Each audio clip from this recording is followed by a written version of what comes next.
Good afternoon and welcome to Live Impact News right here on 13 News Now Plus. It is 1:02 p.m. March 18th, and it is a Wednesday. We are right in the middle of the week. We're a little bit past the middle of March. We're 2 days shy of astronomical spring beginning, and we've got 2 hours of Live Impact News for you coming up right here on this Wednesday. Let's start with some housekeeping things. I mean, frankly, housekeeping is a figure of speech because what I'm about to talk about is far more important than any housekeeping item on our agenda could ever be. Typically, that alludes to more busy work, whereas what we're doing today and what we do periodically throughout the year in terms of trying to raise money for charity is among the most important things that we do. So let's talk about Paws for Charity for a little bit here right off the top of our stream. It is today. Today is the Paws for Charity initiative here at 13 News Now. Let's start with the creative pun right off the top, right? Paws for Charity, P-A-U-S-E, as in stop and help if you're able to, but also PAWS, of course. Paws, alluding to the fact that this is all about Hope for Life Rescue in Virginia Beach, where you can make a difference for animals in need, hence the Paws. Now, the Hope for Life Rescue team transforms the lives of thousands of dogs and cats in tough situations. Today, 13 News Now, our team here, and as many viewers as are able to, are looking to raise money for that initiative. Again, this is the Hope for Life Rescue Facility in Virginia Beach. If you go to 13 News Now and you search Paws for Charity, you can find more information, including a link to the Hope for Life Rescue website if you want to learn more about that organization. In terms of what we're looking to do today, we will be having all throughout our shows, already at noon in all of our morning shows and all of our afternoon shows, we have reporters and photographers on site at Hope for Life who are interacting with a lot of the animals there and the staff there and hoping to raise money, as well as interviewing those involved, hoping to raise money for this wonderful initiative to help a dog or cat in need. We're going to have all the information here about how you can possibly help with all of the volunteers and all of the animals, all of the nursing and health care that has to go on. Here we have a incredible statistic, which is that nearly 20,000 of Virginia's dogs and cats were euthanized in 2025. That's according to the Virginia Department of Agriculture and Consumer Services. Hope for Life is trying to get that number down. They are trying to save the lives of dogs and cats all across Virginia. The team is committed to protecting the lives and the health of all animals and hopefully finding situations for those animals where they can thrive and maybe they can help with people who could use a cat or a dog or an animal in their life. So this nonprofit specifically takes in abandoned, abused, and neglected animals, oftentimes coming from high kill facilities, and they've maintained a high save rate for those animals it takes in, which again is even more impressive because they so often take in abused, neglected, and abandoned animals that are already at risk, and they have a high save rate for those animals. We are going to be talking about this at various points throughout the stream, and again, we are hoping to raise as much money as we can for this organization. If you are able to help, if you're in a position to help, we ask that maybe you consider doing so, while of course understanding that so many have expenditures of their own that they need to tend to. If you're able to help, we would absolutely appreciate and love any help that we can get in order to assist Hope for Life in their mission to save dogs and cats across Virginia. We're going to come back to this a little bit later in the stream. Often throughout our 2 hours here, we'll talk about Paws for Charity. We even have a live camera that we're going to put up that has some actual very, very cute, adorable dogs in it, hanging out in one of the rooms over there. So this will not be the last time we hear about Paws for Charity, but for now, we're going to shift gears in our live stream because we are actually lucky enough to have a special guest with us here live on the stream to talk about another initiative that we've kind of been discussing all throughout this month and beyond. We're going to be talking about colorectal cancer, the risk factors, the ways to potentially combat this horrible disease, why it's so important to pay attention to, and to do that, we welcome Dr. Jamila Winter onto our program from Riverside Health. Dr. Winter, thank you so much for taking the time. I apologize for the sort of long intro to this particular episode. I know you've been waiting to join us. We appreciate your patience. How's everything today with you? Thank you so much for inviting me on. Wonderful, wonderful. I mean, we appreciate you being here, and we're going to jump into some questions to talk about colorectal cancer. We're bringing specific awareness to that form of this terrible disease. We've been doing so all throughout the month. Let's just start with the basics. What is colorectal cancer? How does it develop? That's a great question. So, colon cancer, oh, can you hear me? Yes, we can. Okay, great. So, colon cancer basically is abnormal cell growth in the lining of the large intestines, which comprises the colon and rectum, and that basically makes up the lower gastrointestinal digestive tract. And we know that we've done some reporting here on 13 News Now that this is a disease that has been getting more attention recently, specifically due to its sort of growing impacts on young people. Could you tell us a little bit about how maybe the demographics of who this has been Right. impacting has changed a little bit? Absolutely. So colorectal cancer has become popularized in mainstream media mostly because of the untimely death of James Vanderbeek most recently and Chadwick Boseman several years ago. And the reason why this is now becoming a very hot topic is because colorectal cancer is the leading cause of cancer death among young adults, ages 50 years and younger. And so this disease is no longer a disease of the old, but now we start seeing it more and more in younger populations. And I was actually speaking to someone here at the station earlier today, and they were asking what we're going to be doing on Live Impact News this afternoon, what we had planned. And I mentioned that we had you coming on for an interview. And that person just instinctively said, "Oh, yeah, you're supposed to get checked after you're 45, right?" I'm wondering if that is a piece of advice that has changed at all, if that is still the standard advice of when people should start seriously checking for this issue. So for colon cancer screening, so screening is when you are asymptomatic, you have no symptoms of colon cancer. The recommendation is to get screened at age 45. And so those are for people who are not having symptoms and for people who are average risk, meaning no family history of colon cancer and no personal history of colon polyps. So the age now is 45 years old. However, if you do have a family history of colon cancer, that may be younger. Okay, and I guess shout out to our coworker who kind of had that information on lockdown. I'm going to let him know after this show, hey, you nailed it. You know, good for you. We talk about how that family history is something that you need to be very careful of, and that if you do have a family history, you need to be more diligent in getting checked. But you also talk about early warning symptoms, early onset symptoms. What are some of those warning signs that people might overlook? And so I want to make a very clear distinction.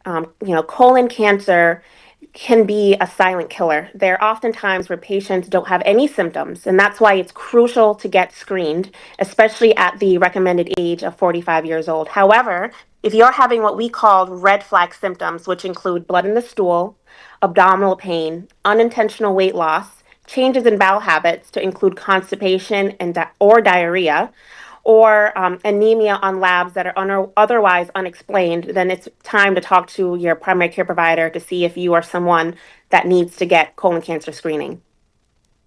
Okay, so that is kind of that's the list right there, but just because there's an absence of those symptoms doesn't mean that this isn't something you should be regularly getting checked for once you kind of get to that 45-year age mark. I'm wondering, you talk about how this has become the number one killer for young adults. I'm wondering, is there a difference in the symptoms you might see as a younger person versus once you get a little bit older?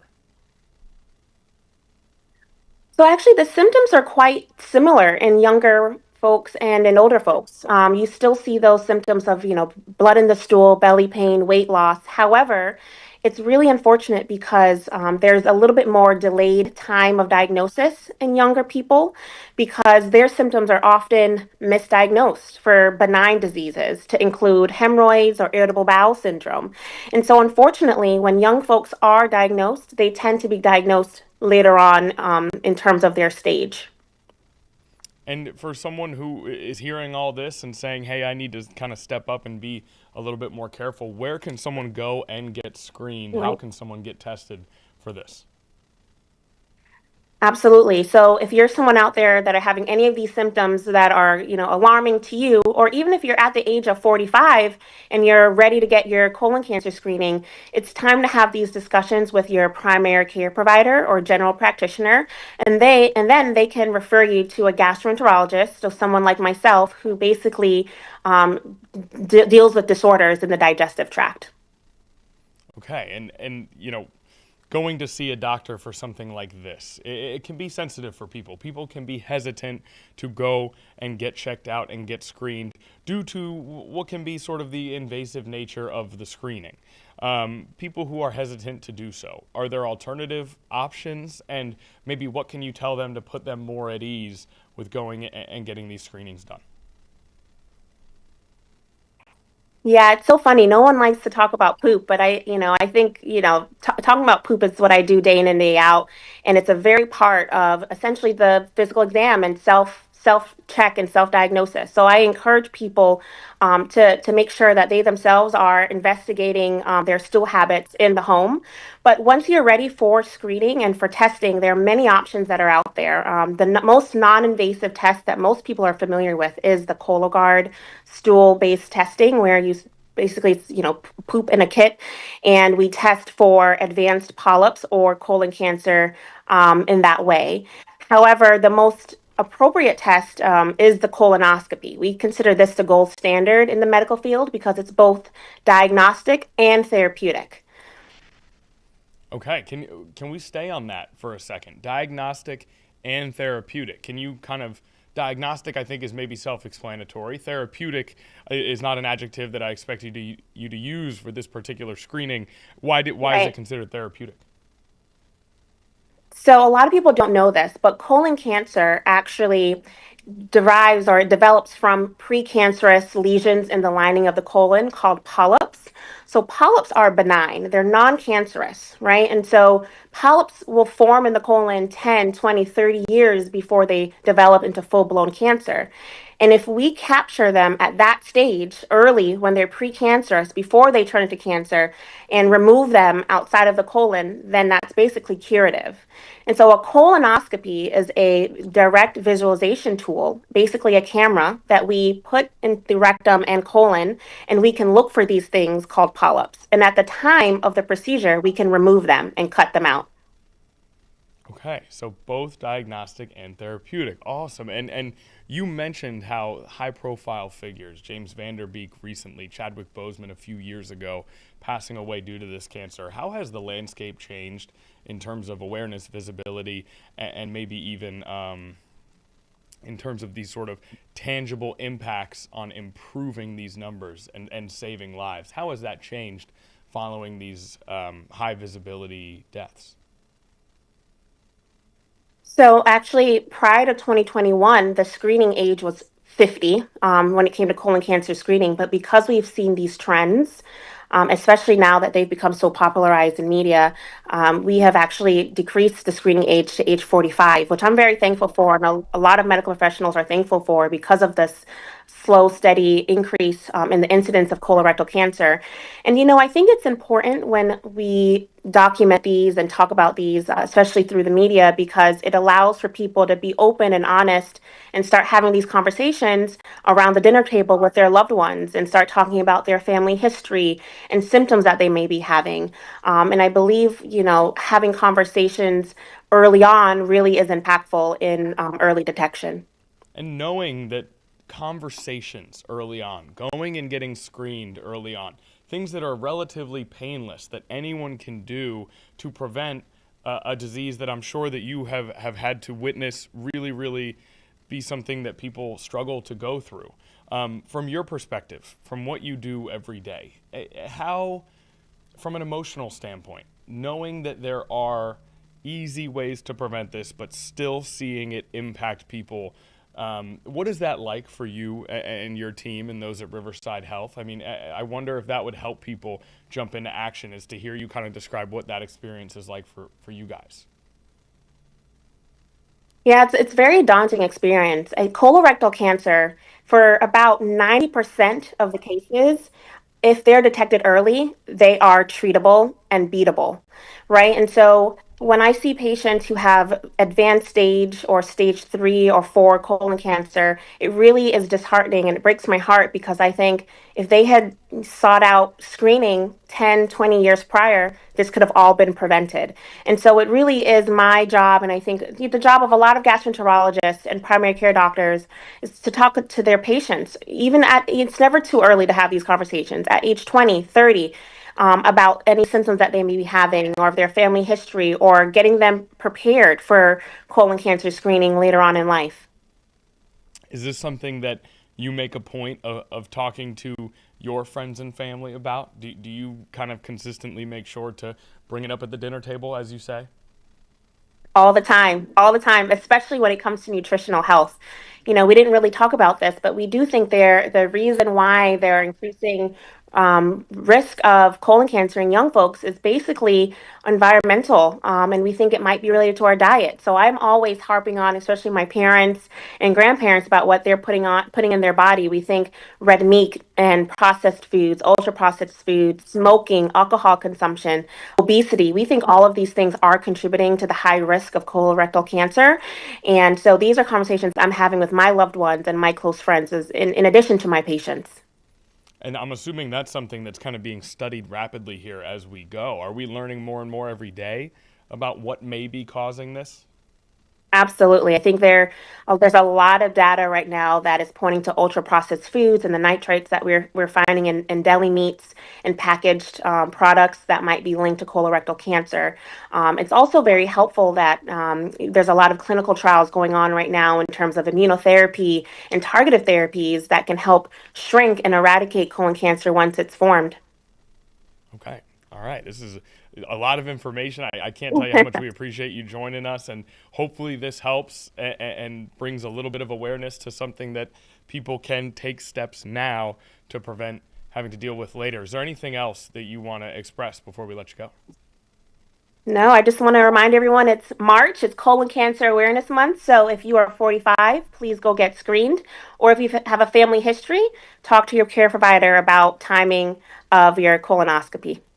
All right, Dr. Winter, it's been a pleasure. Thank you for everything you've done for us today. Thank you for everything that you guys do each and every day to help people protect their health. And hopefully, we'll see you down the road.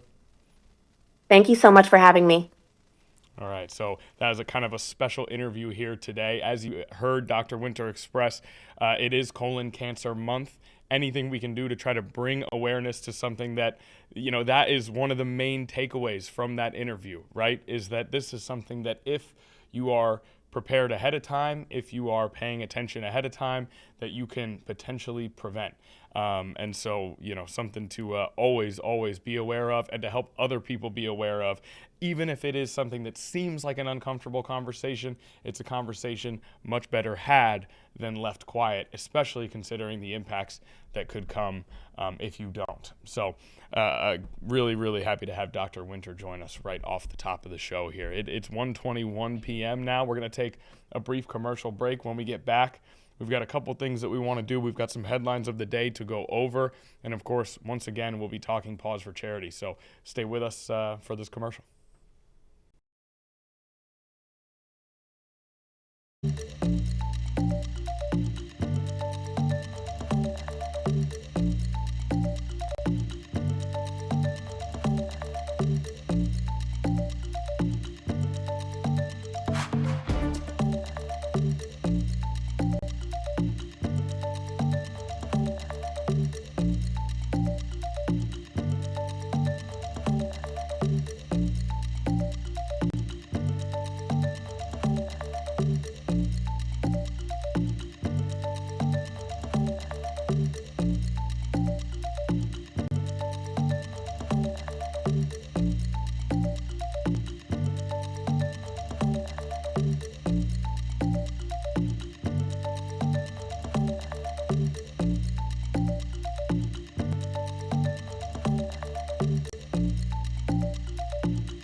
All right, welcome back to Live Impact News. Thanks so much for staying with us on this Wednesday afternoon.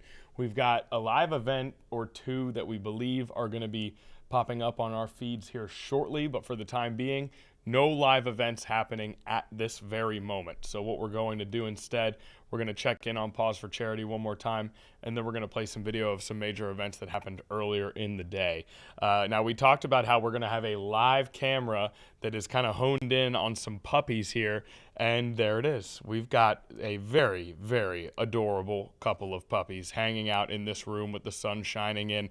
It looks like there's blue collar puppy would like to play and has intrigued red collar puppy now towards the bottom of your screen. And I think we might get some playing. Oh, we got some barking, some communication going on. A paw has been thrown. A blue collar puppy is really raring to go. Red collar puppy can't decide. A third puppy has emerged. Naya, we have a celebrity cameo guest appearance. And of course, blue collar's like, oh good, yay, another play friend, another partner in crime here, but it looks like the third puppy is a little bit more on the red collar puppy side about just trying to relax right now. Maybe a little tomfoolery, but not too much. But blue collar puppy is just ready to go. He wants to play. He or she wants to play in any way possible, and he can't quite find a playmate just yet. We'll see. Some barking going on. Looks like he's changed his strategy a little bit and kind of is maybe hoping that the other two puppies will come to them, but he still hasn't quite found a playmate. It's just wonderful to see all of them hanging out together. And now we have, for a moment, blue collar thought that he had truly found someone to hang out with there for a second, but at the very least, this has created a more playful vibe from puppy number 3. Oh, tumbling into the water bowls there. Blue collar puppy's just ready to go. He is down for some tomfoolery, and he cannot quite get it going with either of these other two puppies right here.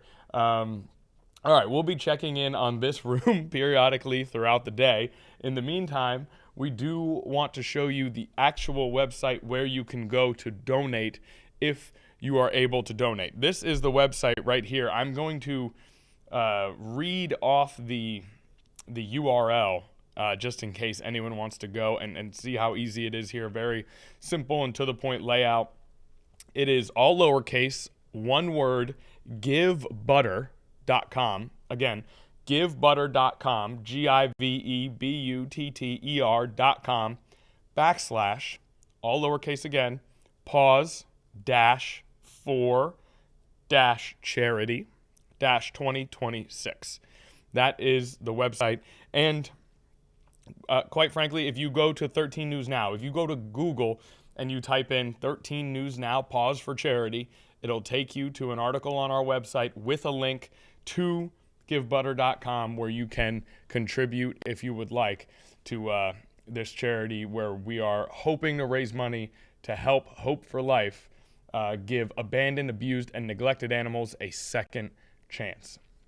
If you've ever had a cat or a dog growing up, you know that they become members of your family, and they genuinely, become a critical part of your lives if you're lucky enough to have a pet growing up or a pet as an adult or whatever the case may be. And so this money will not only go towards rescuing some of these animals, but also hopefully providing them a home that in turn provides just as much benefit for the people who take them in as it does for the animals themselves. So Hope for Life providing this assistance for injured, abused, and neglected, abandoned animals, dogs, and cats throughout Virginia, and we're hoping to raise some money to help them out today. Of course, we still have our puppy cam up. Things have calmed down a little bit on our live stream, but we'll check in periodically. I'm sure Blue Collar will get raring to go again. Likely a brief break for a very, very active puppy and their compadres there over at Hope for Life. Okay, let's move forward here and discuss some of our major news of the day thus far. Currently, what we have happening right now, or what was happening earlier, and I do believe has ended, but earlier a Senate intelligence hearing featuring Tulsi Gabbard, the director of national intelligence, focused on threats to the United States. Obviously, the United States at war with Iran right now. It has been stated that the reason for going to that war is due to an imminent threat that was posed to the United States. Well, today, a hearing with Tulsi Gabbard, the director of national intelligence, about potential threats to the United States, security threats to the United States, and in particular, Senator Mark Warner from right here in Virginia playing a major role in this hearing with his line of questioning. So let's go and listen into that recording from earlier. Let's listen to Senator Warner and others at this hearing featuring the Senate Intelligence Committee. Rejected repeatedly by courts, by independent investigators, and even by Georgia's own Republican Secretary of State. Yet the nation's top intelligence official was personally involved in this operation. This raises one very serious question. If the intelligence community is not being deployed to mobilize against foreign threats, why is it being deployed at all on a domestic issue? The DNI's appearance at this raid, as well as their involvement in seizing voting machines from Puerto Rico, suggests something that should also alarm every American. I believe an organized effort to misuse her national security powers to interfere in domestic politics and potentially provide a pretext for the president's unconstitutional efforts to seize control of the upcoming elections. Don't take my word for it. The president has repeatedly pushed for the nationalization of our elections, calling for federal government to override the state election laws and, quote, take over voting while continuing to make false statements about election fraud. And we have heard troubling rhetoric from senior officials that reinforce these concerns. As former Homeland Security Secretary Kristi Noem said publicly, we've been, and this is a quote, we've been proactive trying to make sure we have the right people voting, electing the right leaders to lead this country. At the same time, the administration has brought into government individuals promoting conspiracy theories about our elections. The so-called White House Director of Election Security and Integrity, Kurt Olson, played a key role in efforts to overturn the results of the 2020 election. Now, Mr. Olson holds a position inside the federal government with the authority to refer criminal investigations and access our most sensitive security information, all supposedly doing his witch hunts around elections. As a matter of fact, according to the court filings, he helped trigger the FBI seizure of the ballots in Fulton County. So it's worth asking, why is someone whose career has been devoted to undermining the legitimate results of a democratic election now operating from inside the federal government with access to law enforcement and intelligence authorities? What exactly has he been empowered to do? As members of our committee know, this committee was created in the aftermath of the unconstitutional abuses exposed after Watergate. The guardrails have been built around our intelligence and law enforcement agencies over the past several decades exist for a reason. Without them, America begins to look more like adversaries emphasized in this year's annual threat assessment: China, Russia, Iran, North Korea, and less like a democracy. Confronting these very clear and present threats to American security requires experienced professionals in intelligence agencies that are focused squarely on their mission. Instead, over the past year, we've seen actions that only serve to weaken them. Politically motivated purges at the FBI has resulted in the exodus of hundreds of agents and the reassignments of hundreds more from key national security areas like counterintelligence, counterterrorism, and cyber, and where they've been redeployed to? Immigration enforcement. In one troubling case, agents working on a task force focused on threats from Iran clearly something that's pretty damn important right now, were dismissed because they had previously participated in the investigation of the president's mishandling of classified information.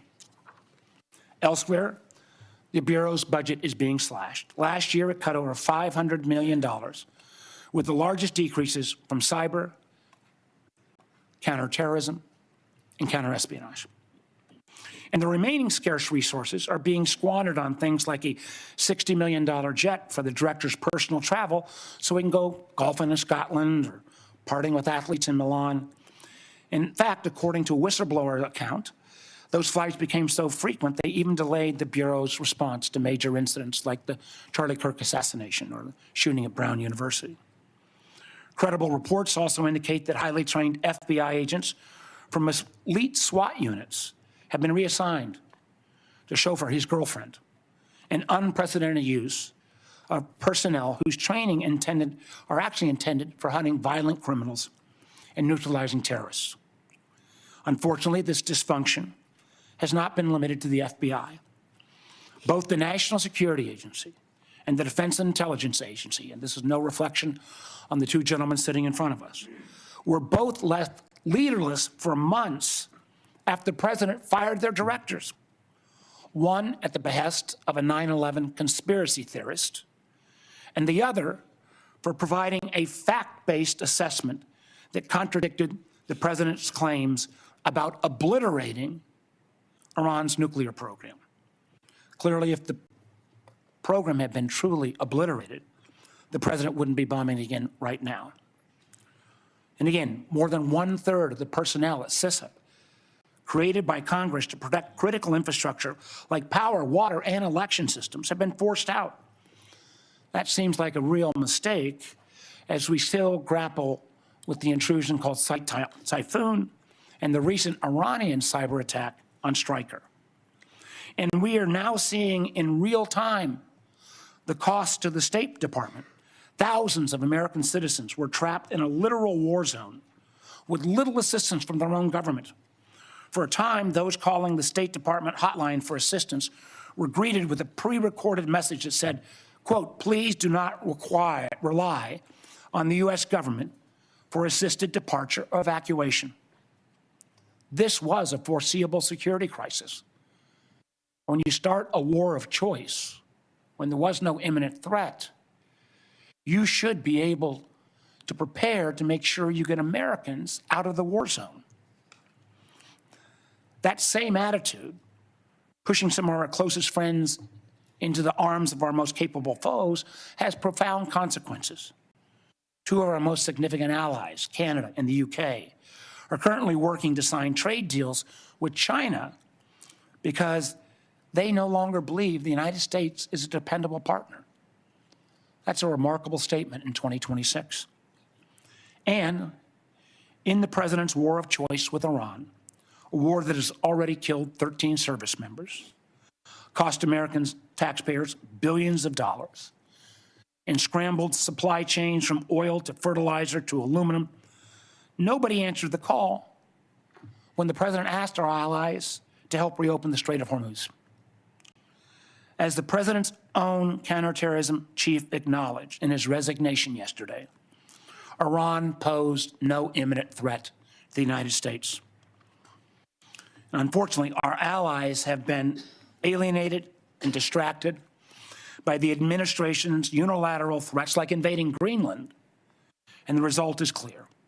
Americans have been left more exposed in an already dangerous conflict. Now, what I just outlined is quite a list, and it's a partial one at that. Matter of fact, we've got a full list we'd like to share with all the press. So what does this all mean? It matters because I believe the warnings contained in this year's annual threat assessment. I believe our IC when they say the global security environment is becoming more complex and that armed conflict is becoming more global. And I also agree with the assessment when it says that to succeed, we must think prudently and prioritize our efforts. On the topic of the annual threat assessment, I want to close where I began by noting that since the first time since 2017, in the aftermath of Russia's intervention in our 2016 elections, the annual threat assessment includes nothing about adversary attempts to influence American elections. Now, I don't believe this omission means that the threat has disappeared. It means that the intelligence community is no longer being allowed to speak honestly about it. And it raises serious questions, and I will be asking about your priorities, Director Gabbard, in terms of what you're choosing to prioritize instead. Thank you, Mr. Chairman. I yield back. Before we go to the witnesses, now that we have a critical mass of members, I would simply like to remind members that we will handle questions as we did last year, seniority at the time of the gavel, and alternating between Democrats and Republicans. We'll have one round of questions, 7 minutes per round. I will not entertain questions after 7-minute time has expired. Furthermore, I expect to convene the closed session in our usual location promptly 30 minutes after the open session begins. Director Gabbard, the floor is yours. Thank you, Chairman Cotton, Vice Chair Warner, members of the committee, good morning. I'm here today to present the 2026 Annual Threat Assessment, joined by the directors of the CIA, FBI, DIA, and NSA. Before I continue, on behalf of the intelligence community, I want to extend our thanks to General Hartman for his 37 years of service in uniform and closing out his 37 years with tremendous leadership of the NSA. This briefing is being provided in accordance with ODNI statutory responsibility. I'd like to remind those who are watching what I am briefing here today conveys the intelligence community's assessment of the threats facing U.S. citizens, our homeland, and our interests, not my personal views or opinions. In this assessment, we're following the structure of priorities that were laid out in the President's national security strategy, starting with threats to our homeland and then shifting to global risks. The defense of our homeland is of the utmost importance to the American people, and efforts by this administration have shown over the last year the results of bolstering homeland defense in the security of the American people. For example, the strict enforcement of U.S. policies at the U.S.-Mexico border and regionally have served as a deterrent, drastically reducing illegal immigration. Based on Customs and Border Patrol data, January 2026's monthly encounters are down 83.8% compared to January 2025. Encounters declined 79% compared to 2024. The drivers of migration are likely to continue. Potential worsening instability in countries like Cuba and Haiti risk triggering migration surges, and smugglers who have long operated as transnational criminal organizations continue to view chaos as an opportunity for profit and will continue to look to profit from illegal immigration flows. These transnational criminal organizations continue to pose a daily and direct threat to the health and safety of millions of U.S. citizens, primarily and directly by producing and trafficking in illegal drugs. Under President Trump's leadership, fentanyl overdose deaths have seen a 30% decrease from September 2024 to September 2025. President Trump's aggressive efforts to more directly and actively target these transnational criminal organizations and reduce the inflow of fentanyl precursors has already had a significant impact, which is likely to continue. We've seen fentanyl potency also decrease, likely due to disruptions to the production supply chain. U.S. efforts to work with China and India to halt the flow of fentanyl precursor chemicals to North America are demonstrating some improvement, but there is more work to be done, as sadly, there are still tens of thousands of fentanyl-related deaths in America every year.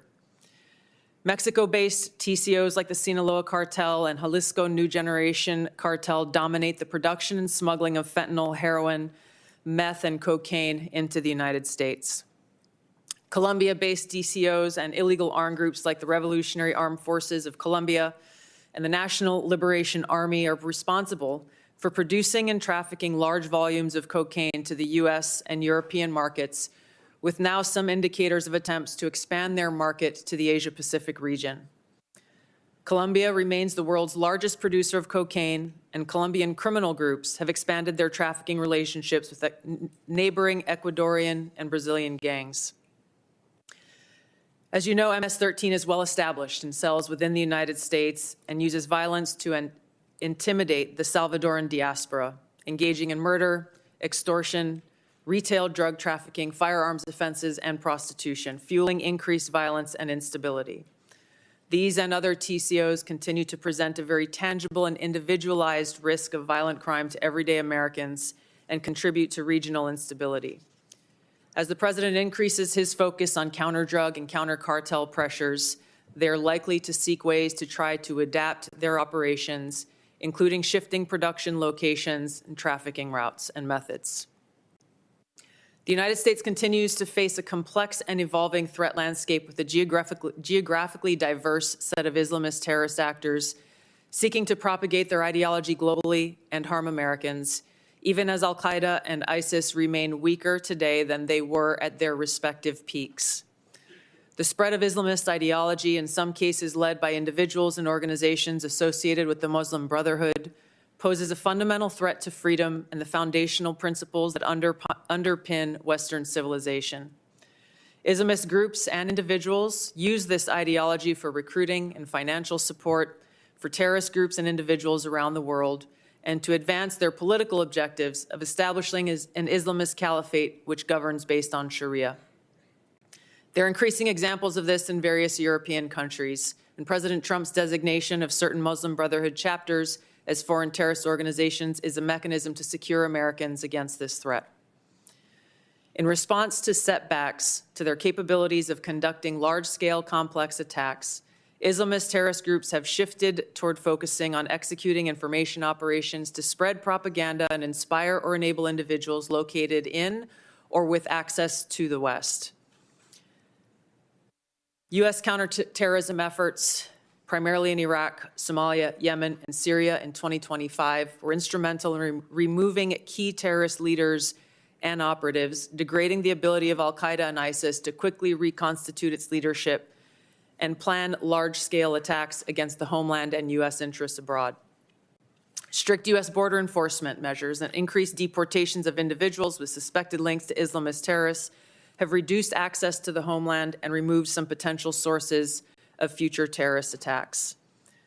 Since January, U.S. officials have only had a handful of encounters at our borders with individuals associated with terrorist groups. This is a positive trend. However, our interagency coordinated efforts to continue to identify, locate, and remove known or suspected terrorists who may already be in the United States continues with vigilance. In 2025, there were at least 3 Islamist terrorist attacks in the United States. Law enforcement disrupted at least 15 U.S.-based Islamist terrorist plotters. Roughly half of last year's disrupted plotters had some online contact with Islamist terrorists inspired by Islamist foreign terrorist organizations abroad. For example, in the recent attempt to attack a synagogue in Michigan, the shooter had familial ties to a Hezbollah leader. Al-Qaeda and ISIS pose the biggest threat to U.S. interests overseas in parts of Africa, the Middle East, and South Asia, where these groups operate. In the Middle East, AQAP in Yemen, ISIS-K in South Asia, and ISIS in Syria are among the most likely groups conducting external plotting. ISIS in Syria is likely seeking to rebuild its ranks, expand support networks, and solicit funds by re-engaging with and recruiting from the likely hundreds of ISIS detainees and thousands of ISIS-linked women and children who were either released or escaped from prisons and displaced person camps that were previously run by the Syrian Democratic Forces in northeast Syria. Meanwhile, state actors present a risk broader in scope by seeking new capabilities in kinetic and cyber warfare. The United States' secure nuclear deterrent continues to ensure safety in the homeland against strategic threats. However, the intelligence community assesses that Russia, China, North Korea, Iran, and Pakistan have been researching and developing an array of novel, advanced, or traditional missile delivery systems with nuclear and conventional payloads that put our homeland within range. The IC assesses that threats to the homeland will expand collectively to more than 16,000 missiles by 2035, from the current assessed figure of more than 3,000 missiles. The IC assesses that China and Russia are developing advanced delivery systems meant to be capable of penetrating or bypassing U.S. missile defenses. North Korea's ICBMs can already reach U.S. soil, and the IC assesses that it is committed to expanding its nuclear arsenal. Pakistan's long-range ballistic missile development potentially could include ICBMs with a range capable of striking the homeland. The IC assesses that Iran has previously demonstrated space launch and other technology it could use to begin to develop a militarily viable ICBM before 2035, should Tehran attempt to pursue that capability. However, these assessments will clearly be updated as the full impact of Operation Epic Fury's devastating strikes on Iran's missile production facilities, stockpiles, and launch capabilities is determined. These nations collectively will likely seek to understand U.S. plans for advanced missile defense for the homeland, probably for the purpose of shaping their own missile development programs and assessing U.S. intentions regarding deterrence. Shifting to the cyber domain, the IC assesses that China, Russia, Iran, North Korea, and non-state ransomware groups will continue to seek to compromise U.S. government and private sector networks, as well as critical infrastructure, to collect intelligence, create options for future disruption, and for financial gain. The IC assesses that China and Russia present the most persistent and active threats and are continuing their R&D efforts.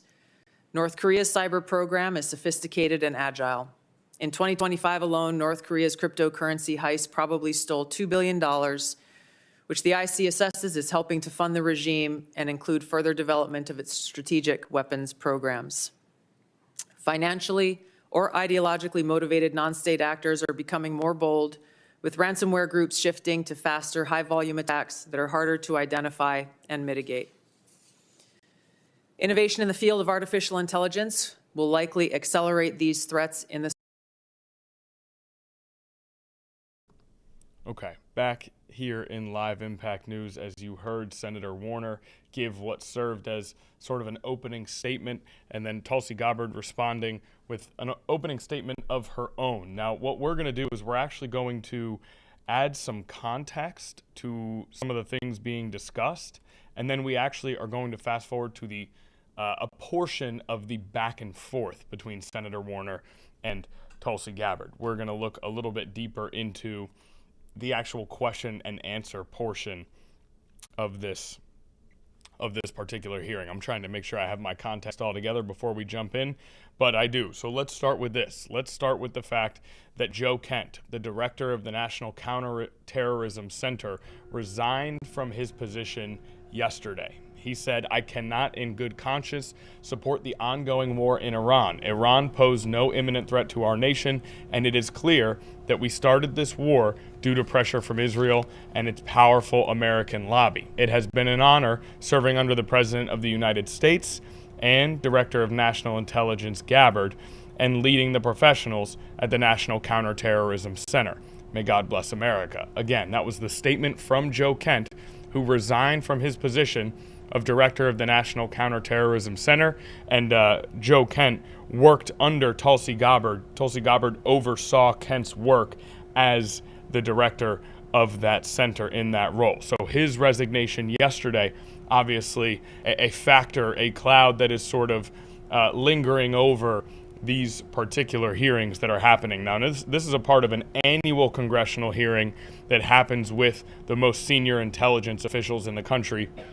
You saw FBI Director Kash Patel there, in addition to Tulsi Gabbard on that dais as well. So another piece of information is that the discussion on terrorists committed to ISIS, or terrorists related to ISIS, and terrorists related to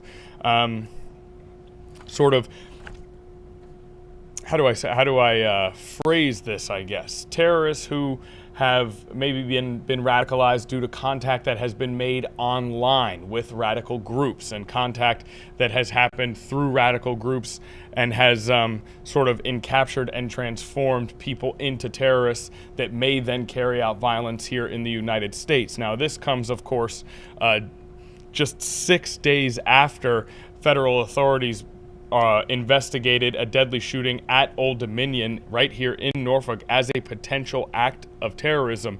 They did so after the suspect was reported to be Mohammed Jallo, a former Army National Guardsman who previously served prison time for attempting to provide material support to ISIS.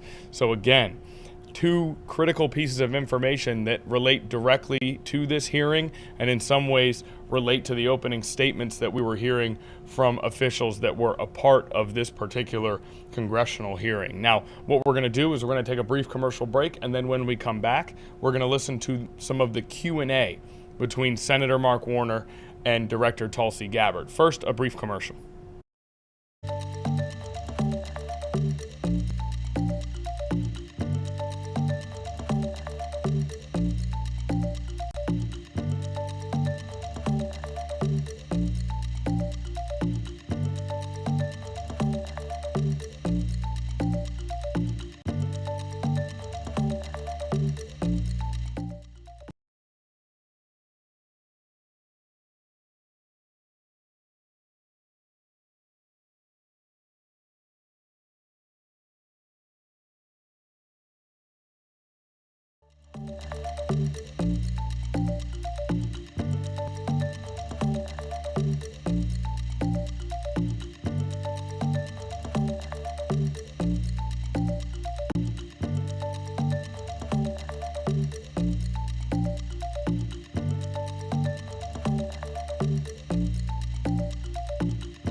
Okay, let's not waste any time here. We're going to head back out to this congressional hearing involving some of the country's top intelligence officials. We're going to have Senator Mark Warner from right here in Virginia going back and forth with Director of National Intelligence Tulsi Gabbard. Let's listen in.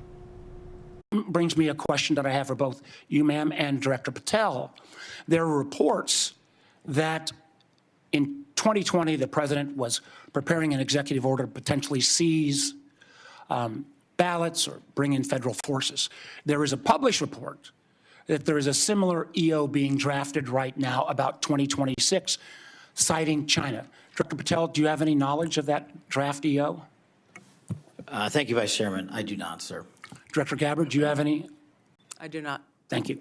Let me move to Iran. Now, I understand, and I appreciated Director Gabbard, your comments yesterday about agreeing that the president has sole authority, I guess, in his bones to declare whether something is an imminent threat.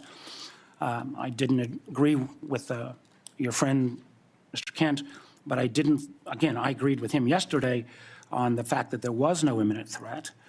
I guess what I'm concerned about, one thing is, even in your printed testimony today on page 6, and your last paragraph on page 6, as a result of Operation Midnight Hammer, Iran's nuclear enrichment program was obliterated. There's been no efforts to try to rebuild their enrichment capability. You omitted that paragraph from your oral opening. Was that because the president had said there was an imminent threat 2 weeks? No, sir, I recognize that the time was running long, and I skipped through some of the portions So you chose to take my oral delivered remarks. You chose sir. to omit the parts that contradict the president. The president continues to say as well that he had no idea, was shocked that the Iranians had moved to take over the Strait of Hormuz. Did you provide any intelligence that would say that it would be, that it was not likely that the Iranians would try to move on the strait? I'm not aware of those remarks, and I think those of us here at the table can point to the fact that historically the Iranians have always threatened to leverage their control But over why the would the Strait president of say he was Hormuz. amazed? Or, I'm not aware of those remarks. What about the comments the president made that thought that he was surprised again, reports that Iran struck the adjacent Gulf states? Again, I'm not aware of those remarks. We have Well, been let me and ask you this. continue to Did provide you brief the president? Did you brief the president? Decisions. Did you brief the president if he starts a war of choice, that the likely result would be that Iran would strike adjacent Gulf nations and close the Strait of Hormuz? Did you brief him on those two facts that I think have been consistently the assumptions of the intelligence community? I have not and won't divulge internal conversations. I will say that those of us within the intelligence community continue to provide the president with all of the best objective intelligence available to inform his decisions. Senator Collins. Thank you, Mr. Chairman. Director Gabbard, you just testified that ISIS and al-Qaeda are significantly weaker. And reflecting that view, you have devoted declining budgets, personnel, and emphasis on countering terrorism. Yet, the fact is that ISIS is growing and operating in Somalia, Afghanistan, Syria, Pakistan, and Iraq. Al-Qaeda is surging in Afghanistan, the Arabian Peninsula, and throughout Central Africa. The Houthis in Yemen and the rest of the Iranian proxies remain a serious threat. Focusing, as you have done, on great power competitors seems to have diverted resources from the fight against terrorism, a fight that's very much still going on. As I have said repeatedly, it is terrorists who want and can kill Americans today. We've just seen the terrorists in Michigan attacking the synagogue. In addition, it appears that a more stovepiped effort in the Intelligence Committee has returned. How are you ensuring that Americans are safe and that you are countering counterterrorism threats to our homeland and to U.S. citizens abroad? Thank you, Senator Collins, for your question and the opportunity to clarify the comments in my opening statement. My reference to the size of ISIS and al-Qaeda organizationally is smaller and weaker than it was during its peak over a decade ago. However, I completely concur with your remarks about the threat of ISIS, al-Qaeda, and other Islamist terrorist groups around the world, and the threat that they pose to U.S. interest service members and directly to the homeland. Our ODNI National Counterterrorism Center has been at the forefront of ramping up, and I believe is more active today than it has been certainly in a long time. We are dedicating every resource that they ask for, as well as the counterterrorism elements across the IC, to make sure that we are never taking our eye off of this persistent threat to the American people. The change in tactics based on the current environment is something we continue to be most concerned about. Where increasingly we are seeing less indicators of large-scale organized complex threats or attacks, and instead efforts focused on individuals either who have been radicalized by Islamist propaganda and may not have ever had contact with ISIS or al-Qaeda, for example, and others who have had contact, of which we are able to have more indications of.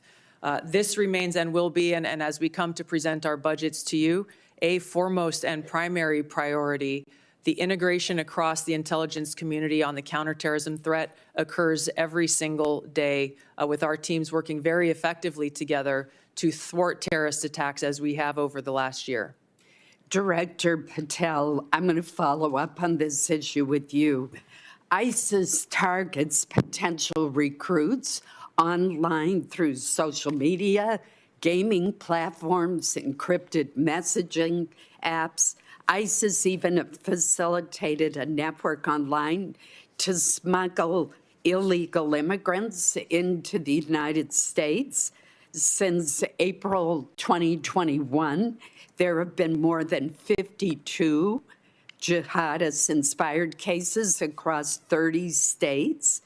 What measures is the FBI taking to prevent foreign terrorist organizations from recruiting or influencing Americans, while also ensuring the protection of individuals' right to privacy? Thank you, Senator. And I think you said it best.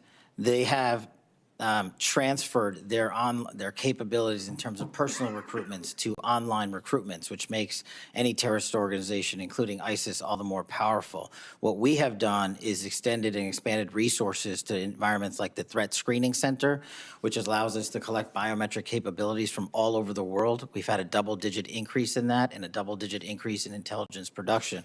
But what we've also done in the CT space specifically is expand the number of agents and intel analysts that go online and detect, based on our biometric capabilities and intelligence that we have from the interagency. And what that leads us to is what we saw in December of last year, Senator, where we at the FBI stopped 4 terrorist attacks, 4 in California, Texas, North Carolina, and Pennsylvania, 3 of which were ISIS-inspired. We were able to detect these individuals both online and in person using our covert platforms, and we shuttered a bombing campaign in Southern California and 2 mass casualty events for New Year's Eve.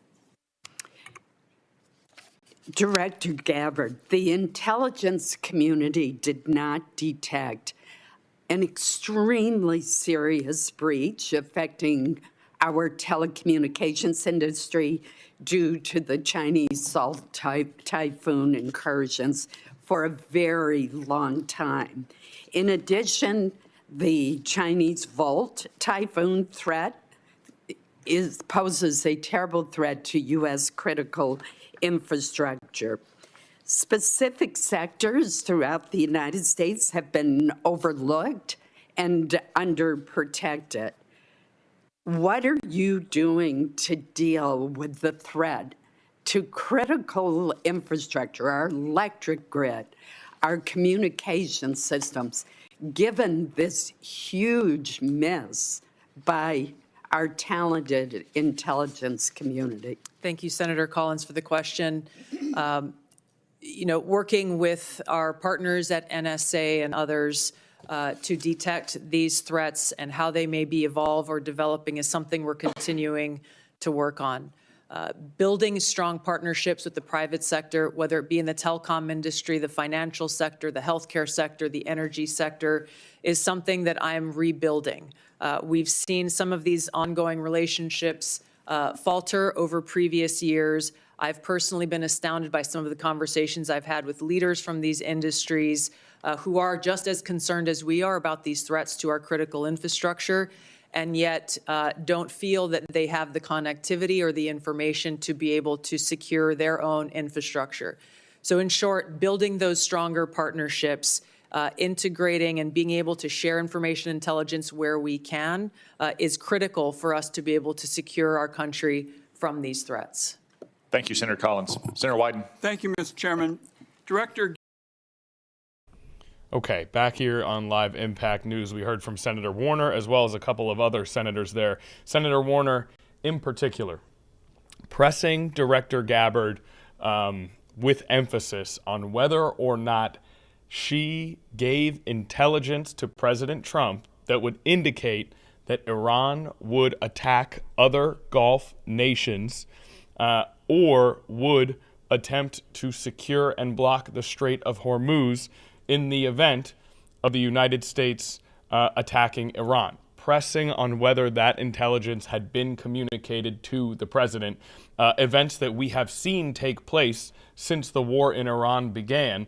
And Director Gabbard saying that she would not divulge that information in this hearing. But that was really the sort of the thing that stood out most to us here about the portion of the questioning we were able to watch, whether or not that intelligence was communicated to President Trump, that Iran would attack other Gulf nations and Iran would block the Strait of Hormuz, both things which have happened since the war with Iran begun. So that is sort of the summary of the back and forth that we heard there. Now, there was something else that was mentioned more times than one in this particular hearing, and that is Tulsi Gabbard's presence at an FBI search of an election hub in Fulton County, Georgia, where federal agents seized voter data from the 2020 presidential election. Now, this is, in theory, a search of domestic nature, whereas as Director of National Intelligence, national security is her primary objective. So she was pressed on her presence at that search and whether or not it may have fallen under her purview as federal agents, again, seizing voter data from the 2020 presidential election in Fulton County, Georgia. Tulsi Gabbard was there for that search and seizure. That was brought up at times during this hearing. But the main focus of this hearing, of course, the war in Iran. Now, the House will be questioning Tulsi Gabbard and Kash Patel and other intelligence officials tomorrow, as it's the Senate today. But for now, that is Senator Warner making his presence felt at that hearing as co-chair of that congressional committee. Now, we're going to take a brief commercial break before heading out to some live events. We'll be right back.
Welcome back here on Live Impact News. Before we get to our live event that is currently happening in California, actually, we want to once again mention Paws for Charity. It's our partnership with the Hope for Life Rescue that is occurring today. We're trying to raise as much money as possible to help Hope for Life Rescue take care of abandoned, abused, injured, and neglected animals. And that QR code that you see on your screen right there, if you are able to, you can scan that QR code and you can make a donation today. Any amount is extremely helpful as Hope for Life needs resources. They are a nonprofit who is looking to take care of so many cats and dogs across Virginia that need life-saving work. And then hopefully those dogs and those cats can have a better life, and the people who welcome them into their lives can have a new loved one in their homes. So again, that QR code on your screen, scan to donate. We greatly appreciate any amount that you are able to help with.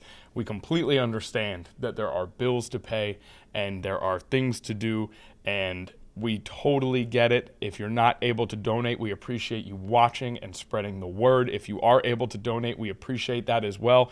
Anything that we can all do to help provide for an organization that does so much for abandoned, neglected, and abused animals here in Virginia.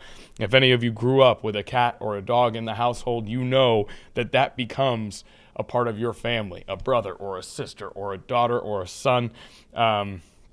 And so being able to not only help animals that have not been able to live a healthy life, but to potentially create a situation where one of those animals could be brought in by a family and then is able to provide that family joy and happiness and a friend or a family member. It's all to try and help a good cause. So anything you can do is absolutely wonderful. We'll continue to touch on Paws for Charity as we go here throughout the stream. Now, for the time being, we're actually going to go live out to California Governor Gavin Newsom, who is giving a press conference right now on financial literacy. So let's go ahead and listen in on what he has to say about an initiative that they're starting up in California.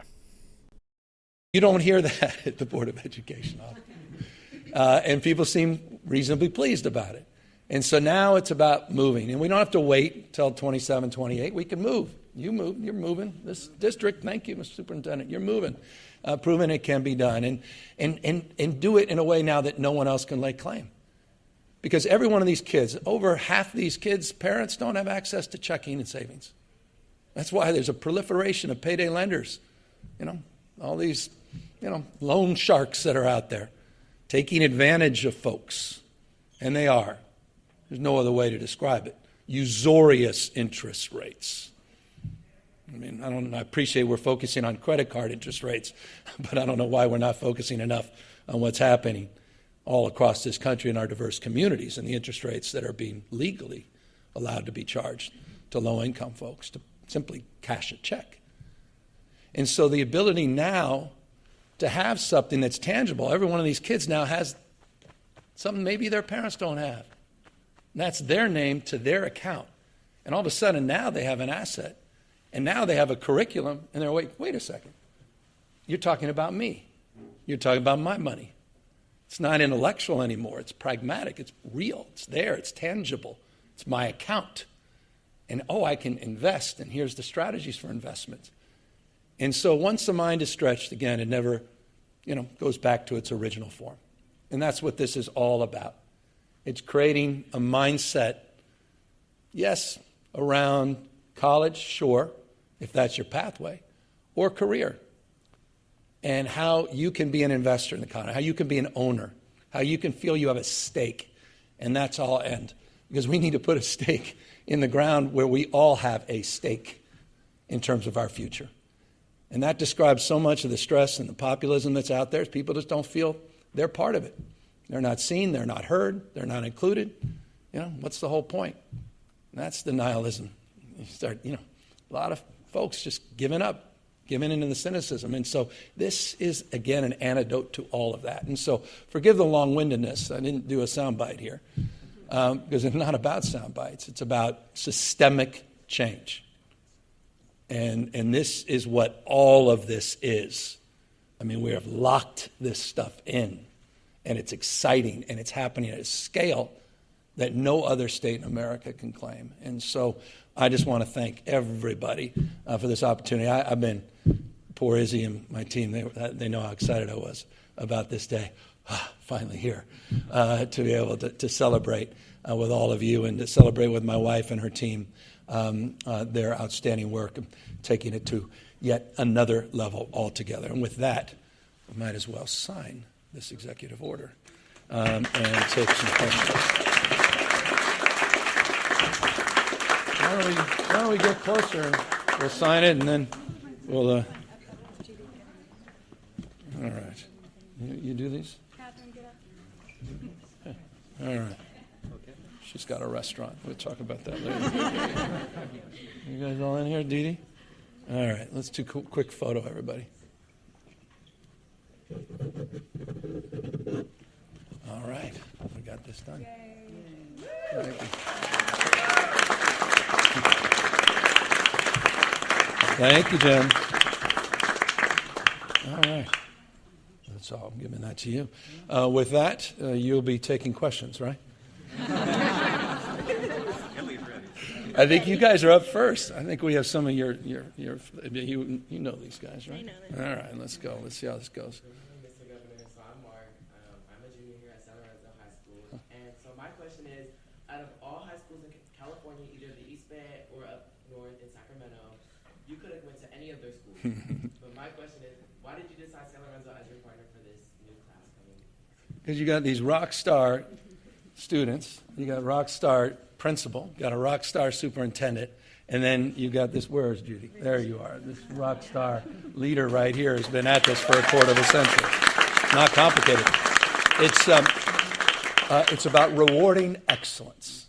It's about highlighting success.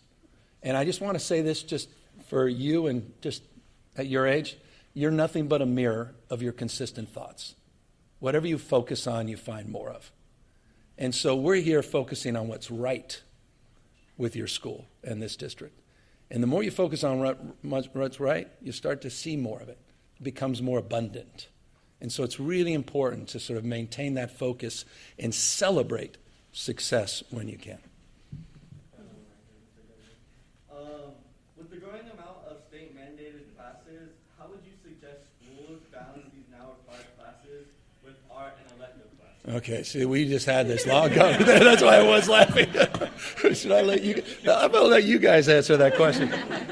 We were all talking about that, and maybe the superintendent and the principal. Maybe you could talk. I mean, we had an honest conversation about that. It's a great question, and how you incorporate all that. And that's your work. Well, what I appreciate about the governor is sometimes it takes people to push on the system in order for the system to have to evaluate itself. We've been operating on this high school model for ever since the Carnegie unit was established, I think over a century ago. And it has a certain amount of courses you need to take, and somebody determined that those courses were important. And I think it's really important for us to kind of step back as a system to say, how do we reimagine education? It used to be a lot of emphasis on, you take the English here and your social studies and math and science. The people that we need in this society that are going to be the leaders in the society are the ones that can think in a more integrated fashion, because all those subjects are going to be important when you're leading. When I became a PE major at Morehouse College, I had no idea that this would be my job. And I can tell you that it's not about thinking of these courses in isolation. It's going to be, we have to reimagine what education looks like for students in such a way that's going to make it make more sense for the students rather than thinking of courses in isolation. So that's a long way of saying nothing. But it is, I think, the solution. We really have to reimagine education in such a way that's going to make sense for the students of today. Your prime work years are going to be in the middle part of this century. And we need to make sure education evolves in order to meet the needs of today and the middle part of next century.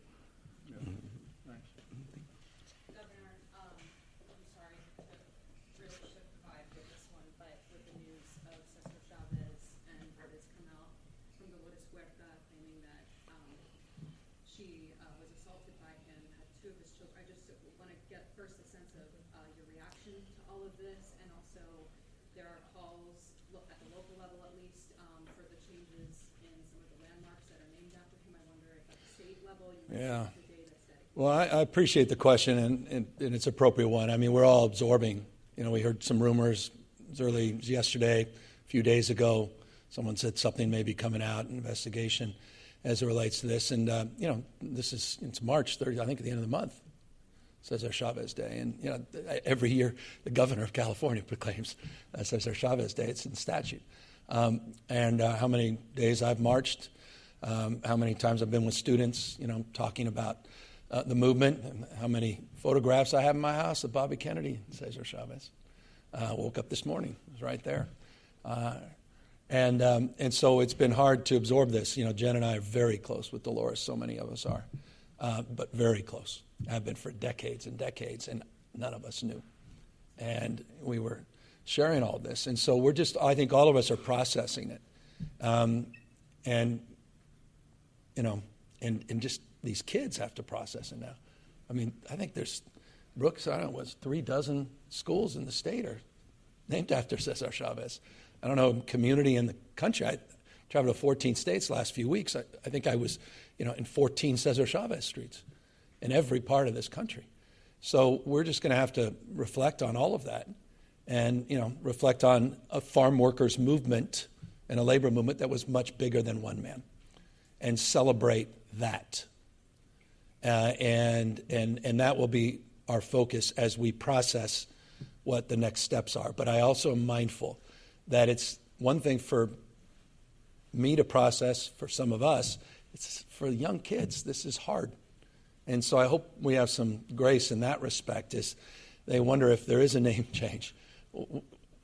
Their identity to their school, to this icon that they thought one thing of, and how we process that shift.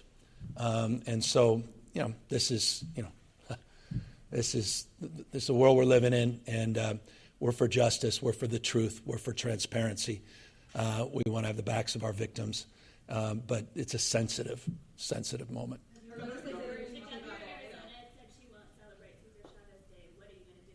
Yeah, I mean, as I said, I'm just processing this within, you know, hours of. I just read the article this morning. As I say, there was never an indication all these years.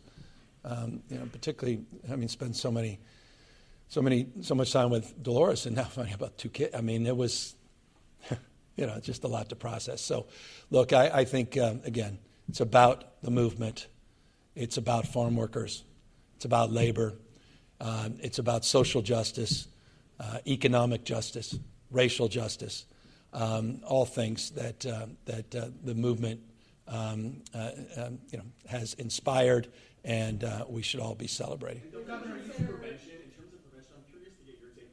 What does it say about the systems that have been in place here in California that this kind of alleged abuse has been? Well, it's not unique to California. I mean, this has all been highlighted in pretty, you know, three-dimensional ways, and then Epstein and all the rest. I mean, this is a broader culture. I mean, this literally goes to the heart of the work. I'm here with someone who's been at this for decades, my wife, who's been calling this out for decades, has done 7 documentaries calling out the why, the systems. What we just signed in the executive order goes to start to address those issues.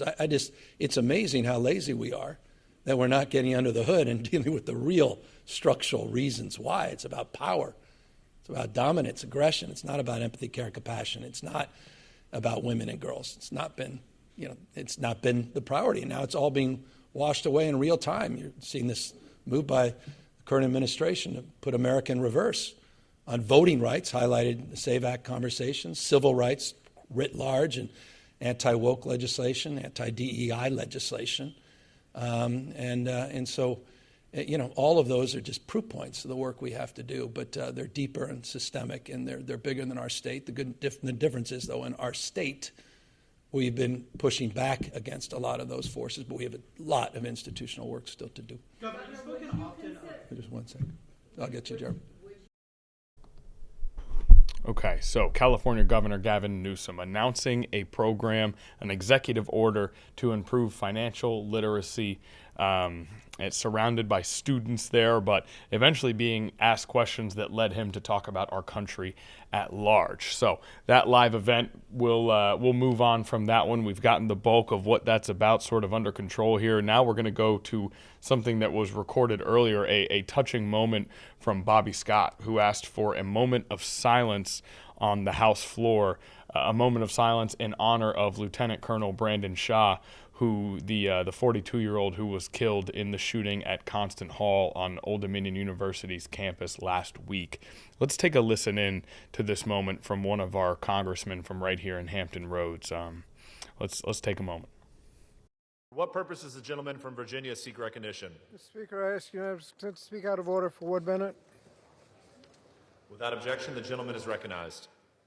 Thank you, Mr. Speaker. Mr. Speaker, as Dean of the Congressional Delegation, as representative of Norfolk, Virginia, we're gathered here today with my colleagues across the Commonwealth with a heavy heart as we honor the victims of the recent shooting at Old Dominion University. This was an act of terrorism, and like all mass shootings, it has become far too commonplace. On Thursday, as students and faculty gathered for their classes, just like every other day, tragedy struck Old Dominion's campus when a gunman opened fire in Constant Hall, targeting an ROTC class. The gunman took the life of Lieutenant Colonel Brandon Shaw and injured 2 others before he was stopped by a brave group of students. Brandon Shaw graduated from ODU in 2007 and returned a few years later to oversee the Army ROTC Monarch Battalion, and as we reflect on his extraordinary life of service, our hearts are with his family and loved ones, as well as the 2 injured students, and we pray for their swift recovery. Our hearts are also with the entire Old Dominion community. Today, we are all Monarch strong. So, Mr. Speaker, let us take a moment of silence to mourn the loss and honor the life and service of Lieutenant Colonel Shaw and demonstrate support for the entire Old Dominion University community.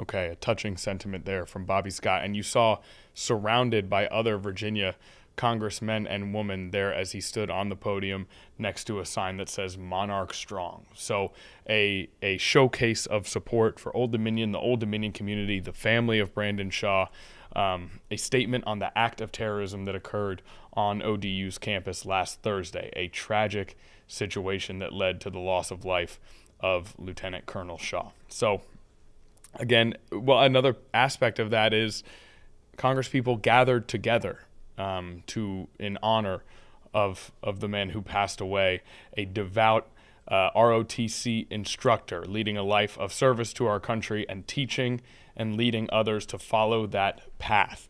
And you also saw Congresspeople from both sides of the aisle standing together, representing Virginia during that moment of silence in a time that can be so partisan here in the United States of America. Okay, now, the chairman of the Federal Reserve, Jerome Powell, has just taken the podium. We want to listen in on Chairman Powell very briefly here as he discusses decisions on interest rates. And this all comes as gas prices are through the roof following the war in Iran. So we want to listen in on Chairman Powell. We want to note once more that there is a QR code at the bottom of your screen if you would like to donate to Paws for Charity, our partnership with Hope for Life Rescue to help save animals who have been abused or abandoned. Feel free to scan that QR code at any time. In the meantime, let's listen in to Chairman Powell, see what he has to say about the future decisions to come for the board on interest rates in the midst of a gas price increase here in the United States. And edges down thereafter. Inflation has eased significantly from its highs in mid-2022, but remains somewhat elevated relative to our 2% longer-run goal. Estimates based on the Consumer Price Index and other data indicate that total PCE prices rose 2.8% over the 12 months ending in February, and that excluding the volatile food and energy categories, core PCE prices rose 3.0%. These elevated readings largely reflect inflation in the goods sector, which has been boosted by the effects of tariffs. Near-term measures of inflation expectations have risen in recent weeks, likely reflecting the substantial rise in oil prices caused by the supply disruptions in the Middle East. Most measures of longer-term expectations remain consistent with our 2% inflation goal. The median projection in the SEP for total PCE inflation this year is 2.7% and 2.2% next year, a bit higher than projected in December. Our monetary policy actions are guided by our dual mandate to promote maximum employment and stable prices for the American people. At today's meeting, the committee decided to maintain the target range for the federal funds rate at 3.5 to 3.75%. From last September through December, we lowered our policy rate 0.75 of a percentage point, bringing it within a range of plausible estimates of neutral. This normalization of our policy stance should continue to help stabilize the labor market while allowing inflation to resume its downward trend toward 2%. But the implications of events in the Middle East for the U.S. economy are uncertain. In the near term, higher energy prices will push up overall inflation, but it is too soon to know the scope and duration of the potential effects on the economy. We will continue to monitor the risks to both sides of our mandate.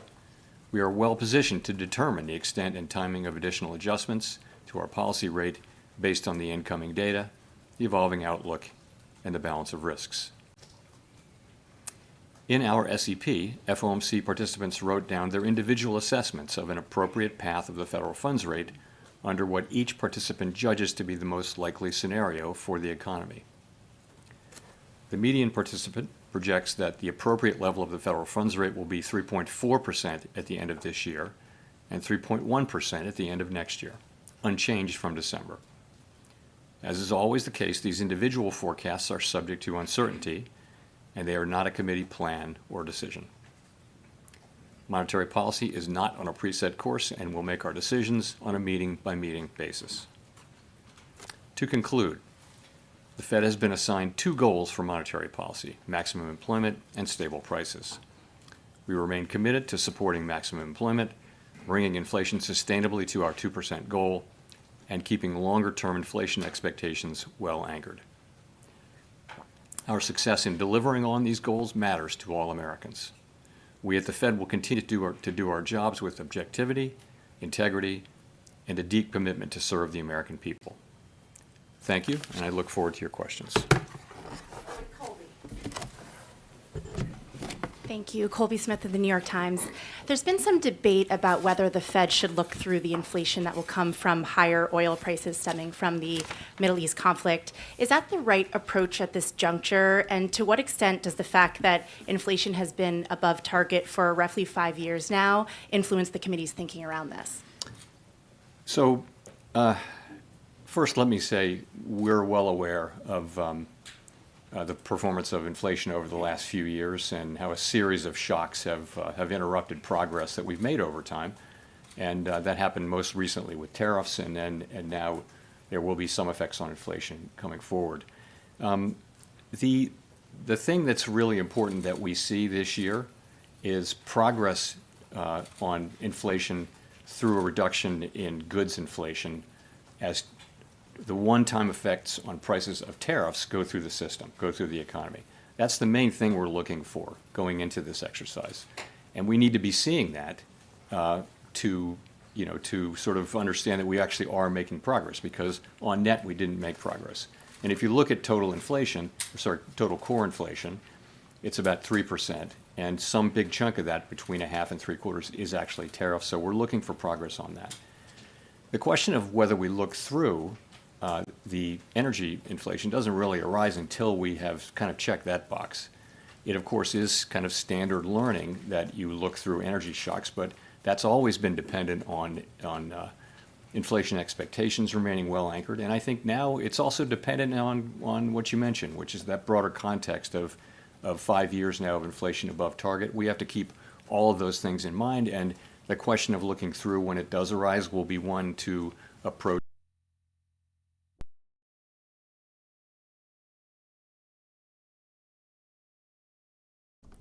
Okay, we are having a technical difficulty there, but our feed has not gone out, so it must be something with our process here, and it looks like it has just popped back on. So let's go live back out to Chairman Powell. Reasons, 19 individual submissions, and if you notice, the median didn't change, but there was actually some movement toward, a meaningful amount of movement toward fewer cuts by people. So 4 or 5 people went from 2 to 1, let's say, 2 cuts to 1 cut. And each person has individual,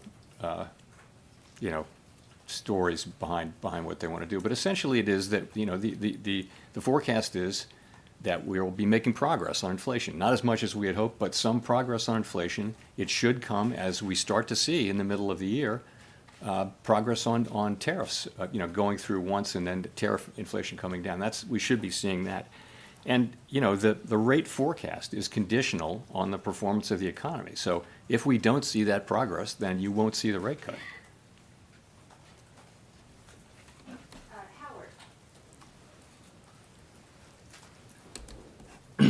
Thank you. Howard Schneider with Reuters. Just to follow up a little bit and to be clear, is the higher inflation penciled in here for 2026 solely the result of the oil shock or something else? So that's going to be part of it. But that wouldn't be most of core, right? So the oil shock for sure shows up here. Some of that will be in core as well. But yes, but no, there's also just the feeling that we haven't seen, the progress that we had hoped for on core goods and on tariffs and on the rest of it.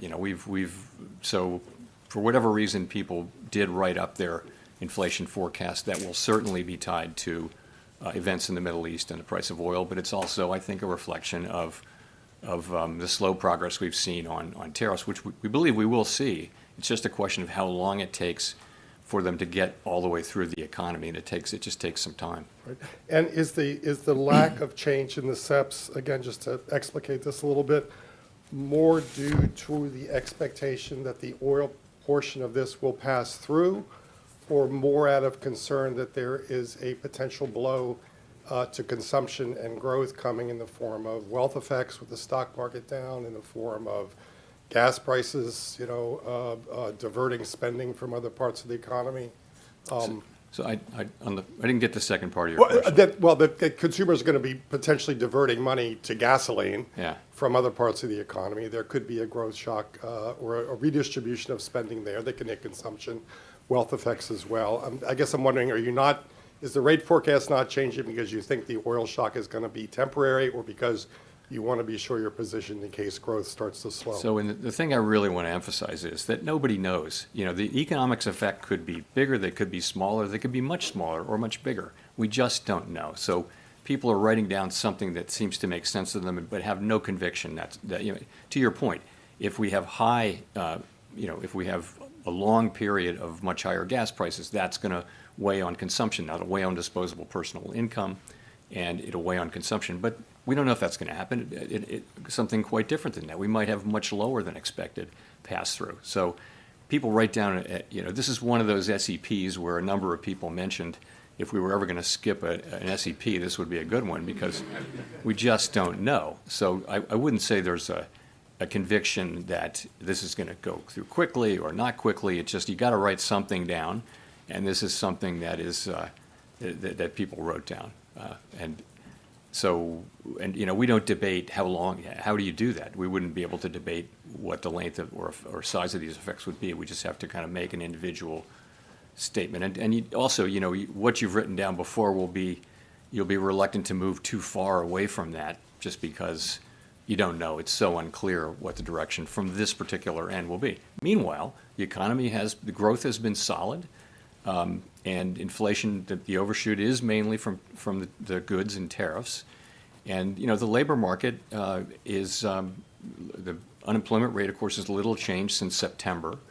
You have a very, very low break-even rate, apparently, for new jobs, with little growth in either demand or supply. But the U.S. economy is doing, pretty well.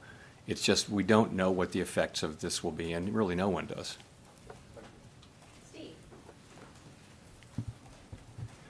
Mr. Chair, in the past, the staff has suggested that higher oil prices, they have a hit to consumption, which Howard was talking about, but that's somewhat offset by increases to domestic production. I wonder if you could talk about that dynamic, especially to the extent that how much U.S. production is happening right now. So the first thing is there is, the original thinking, the long-standing thinking, put it that way, is that you do look through energy shocks. But as I mentioned, that's conditioned on inflation expectations and that kind of thing. So, sorry, your question was? what the staff is saying about, and has said in the past Yeah. about. So there'll be an offset. Offsets, yeah. So that's true. We have, we're a net exporter of energy, right? So any effects on employment and economic activity and spending would be offset to some extent by the fact that our oil companies will be more profitable and they may even do more drilling. If you ask oil companies about doing more drilling, though, they're going to want to see, a consistent rise in oil prices from where they were before the buildup for the war, and they're going to want to believe that that's going to be persistent for a fairly long time. So they're not sitting there waiting for oil to go over $70 a barrel, and then they're going to start drilling or whatever. They're going to make a reasoned, careful judgment that we're going to have higher oil prices for an extended period of time, meaningfully higher. So I wouldn't say there's much of that happening. Not much will be happening now, but some of that could happen over time if you see that. But so the net of the oil shock will still be some downward pressure on spending and employment, and upward pressure on inflation, of course. And if I could just follow up on Colby's question, how much do you worry that, having looked through tariff inflation and inflation running above target, and looking through the oil price shock, would undermine the credibility of your commitment to the 2% target? We have to do our analysis and think these things through carefully, but of course that's on everyone's mind. We're well aware of the history, but you don't want to overreact to that. You want to make the best judgment you can based on the facts. I don't think we're going to let it color our decision making more than is appropriate. It's more the thought that it's been 5 years, and we've actually had we had the tariff shock, we had the pandemic, and now we have an energy shock of some size and duration. We don't know what that's going to be, actually. And, it's one of those things where it's a repeated set of things, and you worry that that's the kind of thing that can cause trouble for inflation expectations. And so we worry a lot about that, and we are very strongly committed to doing what it takes to keep inflation expectations anchored at 2%. And, I think it's important that we do that. Very important. Nick.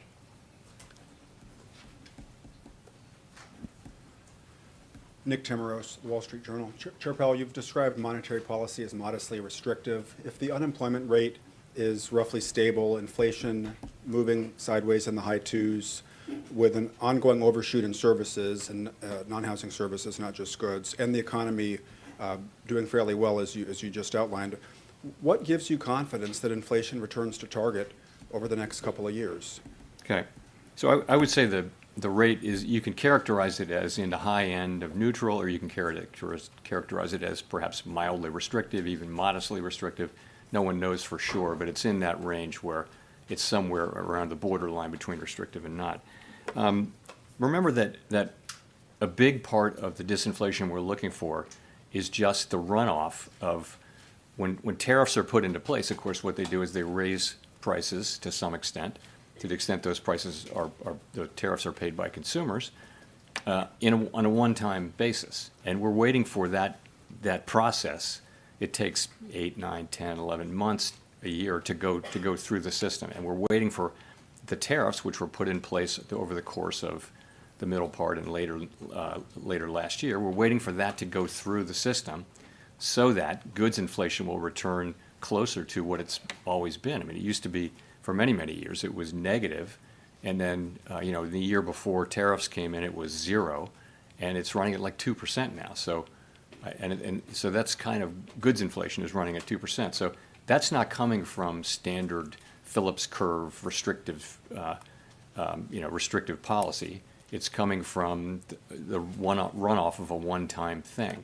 We also think it's important, though, to keep policy either mildly restrictive or close to that, but not too restrictive because of the weakness in the downside risk in the labor market.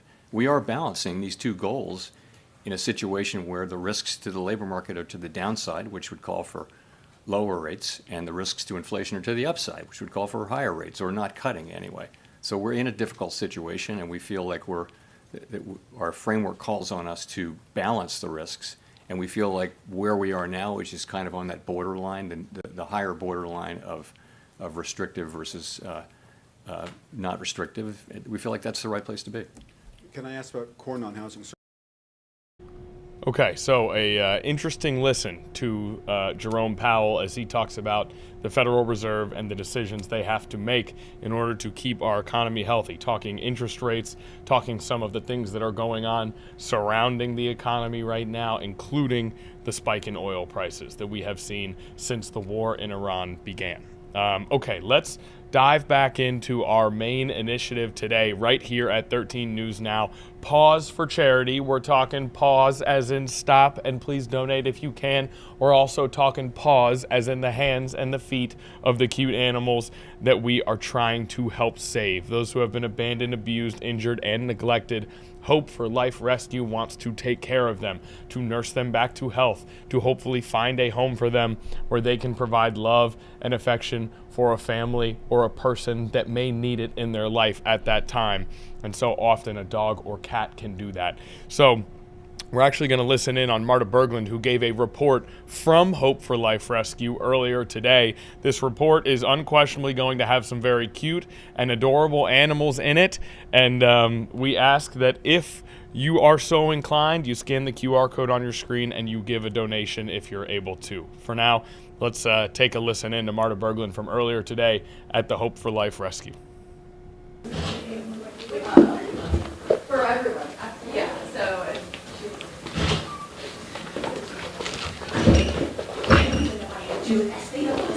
Marta, you're on. hey everybody, we are still here at Hope for Life Rescue. We have 2 other puppies joining Quinn in this puppy room. Of course, we've been with Quinn all morning long.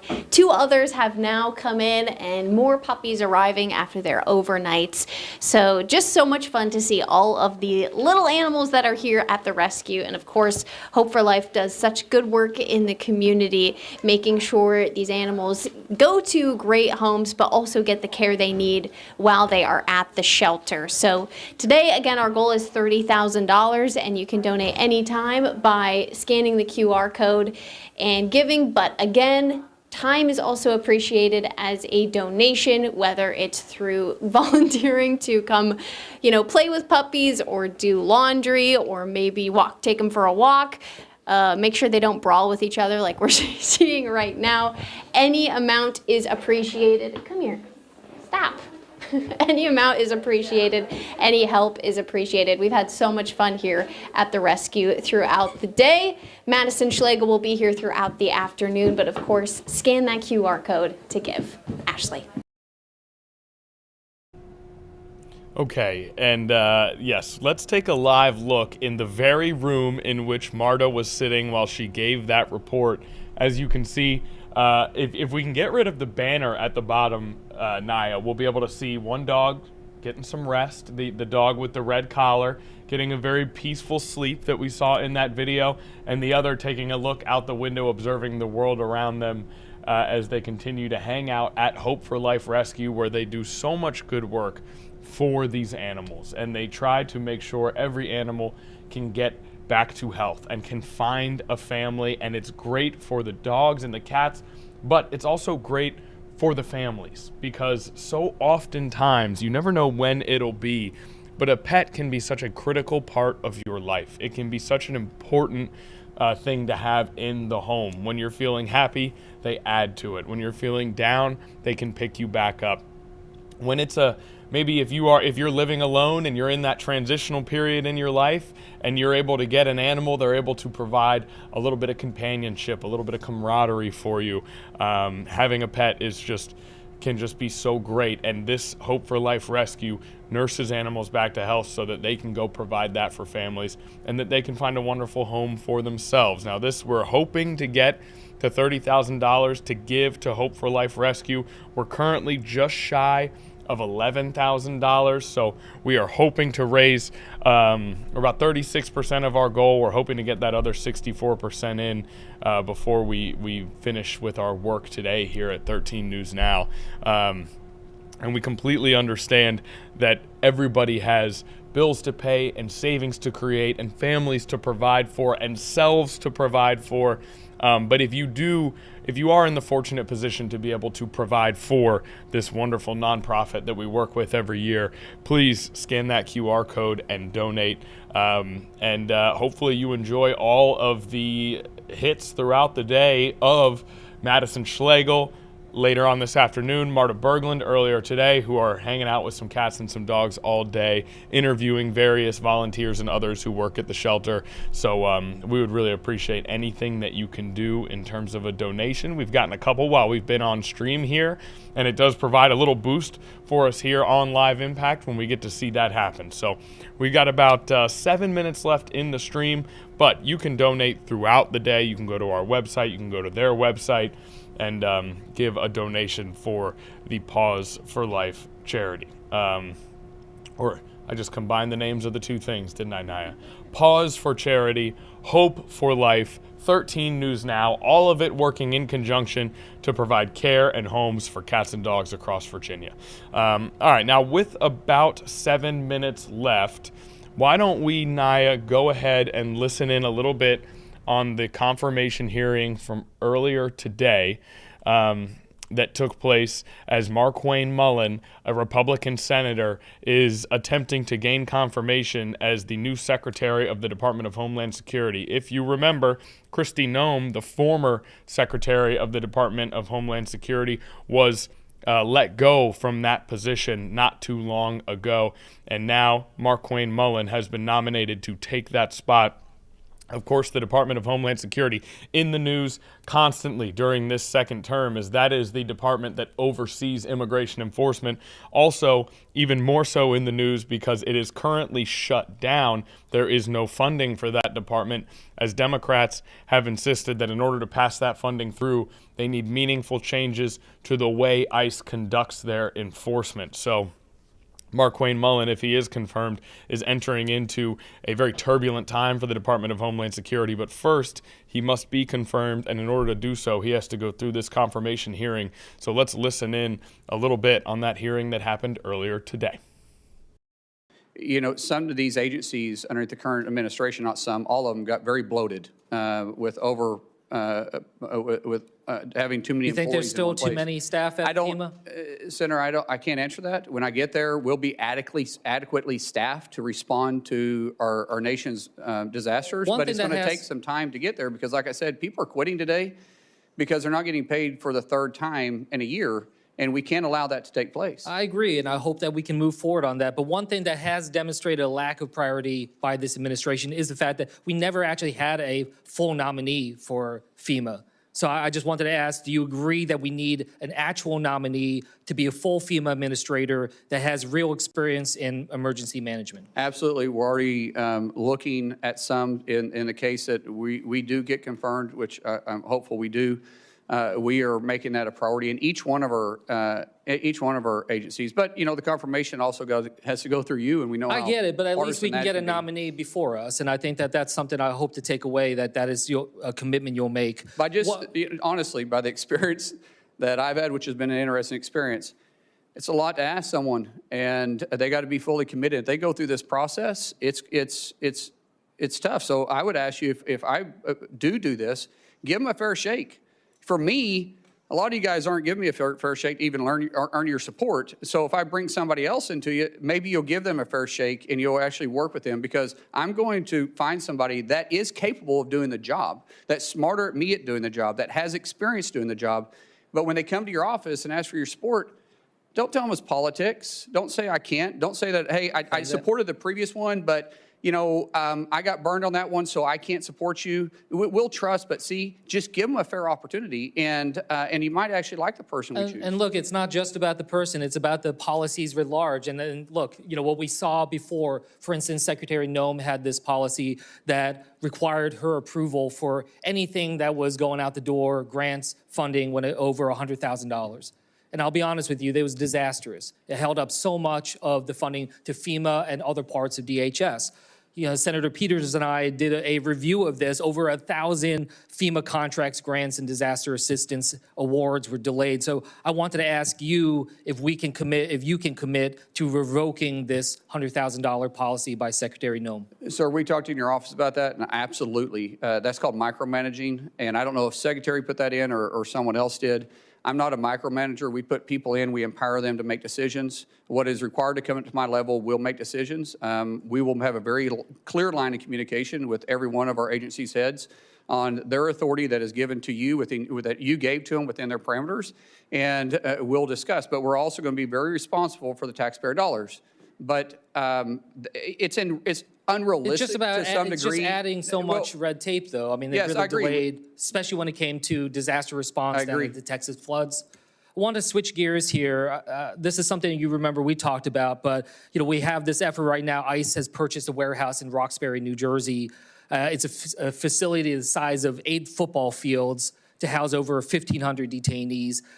Never once did an ICE official go and talk to the local mayor, talk to the local law enforcement, assess the situation alongside the locals. So I just wanted to ask you, is that fair that DHS is imposing these types of large-scale detention facilities without local engagement and input? Sir, being from small rural Oklahoma, it's a big impact, and the community should be visited with, especially when you start taking a warehouse off. It takes it off the tax roll, which could make a huge impact, and you got to deal with impact aid if they're.